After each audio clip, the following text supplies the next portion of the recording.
ನೋಡಿ, ಈಗ B R Patil ಸಾಹೇಬರು ಭಾಳ ಹಿರಿಯರಿದ್ದಾರೆ. ರಾಜು ಕಾಗೆ ಅವರು ಸಹ ಬೆಳಗಾಂ ಭಾಗದಲ್ಲಿ ಅವರು ಹಿರಿಯ ಶಾಸಕರಾಗಿದ್ದಾರೆ. ಮಾನ್ಯ ಮುಖ್ಯಮಂತ್ರಿಗಳು ಈಗಾಗಲೇ ಈ ವಿಚಾರದ ಬಗ್ಗೆ ಸಂಪೂರ್ಣ ಮಾಹಿತಿಯನ್ನು ಪಡಿತಕ್ಕಂಥ ಒಂದು ಕೆಲಸ ಮಾಡ್ತಾ ಇದ್ದಾರೆ ಅಂತ ಭಾವಿಸಿದ್ದೀನಿ. ಈಗ ಬಿ ಆರ್ ಪಾಟೀಲ್ ಅವರಿಗೆ ಖುದ್ದು ಬಂದು ಭೇಟಿ ಮಾಡಿ ಅಂತ ಮಾನ್ಯ ಮುಖ್ಯಮಂತ್ರಿಗಳು ಸೂಚನೆ ಕೊಟ್ಟಿದ್ದಾರೆ. ಈಗ ಯಾವ ರೀತಿ ಅವರಿಗೆ ತೊಂದರೆ ಆಗಿದೆ ಅಂತಕ್ಕಂಥದ್ದು ನಮಗೆ ಯಾವುದೇ ಮಾಹಿತಿ ಇಲ್ಲ. ಏನು ಮಾಧ್ಯಮಗಳಲ್ಲಿ ಬಂದಿದೆ ಅದನ್ನು ಮಾತ್ರ ನಾವು ಗಮನಿಸಿದ್ದೇವೆ.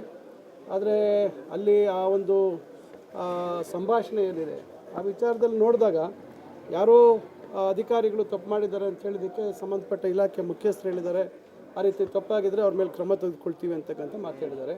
ಇನ್ನು ಮತ್ತೆ ಈಗ ಬೇರೆ ವಿಚಾರ ಹೇಳಿರ್ತಕ್ಕಂಥದ್ದು ನನ್ನ ಗಮನದಲ್ಲಿಲ್ಲ. ಇದನ್ನು ಮಾನ್ಯ ಮುಖ್ಯಮಂತ್ರಿಗಳು ಅವರನ್ನು ಕರೆಸಿ ಏನು ಅದು ಸಮಸ್ಯೆ ಏನಾಗಿದೆ ಅಂತೇಳಿ ಬಹುಶಃ ಮಾನ್ಯ ಮುಖ್ಯಮಂತ್ರಿಗಳು ಅದನ್ನು ಬಗೆಹರಿಸ್ತಾರೆ. ನಿಮ್ಮ ಕ್ಷೇತ್ರದಲ್ಲಿ ಆಗಿದೆ ಅಂತ ಬಿ ಆರ್ ಪಾಟೀಲ್ ಏನು ಹೇಳಿದಾರಲ್ಲ, ಈಗ ಬಹುತೇಕ ಕಡೆಗಳಲ್ಲಿ ಆಗಿದೆ ಅಂತ. ನೋಡಿ, ನನ್ನ ಕ್ಷೇತ್ರದಲ್ಲಿ ಆ ರೀತಿ ಯಾವುದೂ ಆಗಿಲ್ಲ. ಈಗ ಯಾಕಂದರೆ ನೇರವಾಗಿ ಎಲ್ಲ ಕೆಲಸ ಕಾರ್ಯಗಳ ಬಗ್ಗೆ ಗಮನ ನಾವೇ ನೇರವಾಗಿ ಕೊಡೋದ್ರಿಂದ ಆ ರೀತಿ ಬೇರೆಯವರು ಅದಕ್ಕೆ ಪ್ರಯತ್ನ ಮಾಡ್ತಕ್ಕಂಥದ್ದಕ್ಕೆ ಮತ್ತೊಂದಕ್ಕೆ ಅವಕಾಶ ಇಲ್ಲ. ಈಗ ಪಂಚಾಯತಿ ಅಧ್ಯಕ್ಷರು ಹೋಗಿ ಅಲ್ಲಿ ದುಡ್ಡು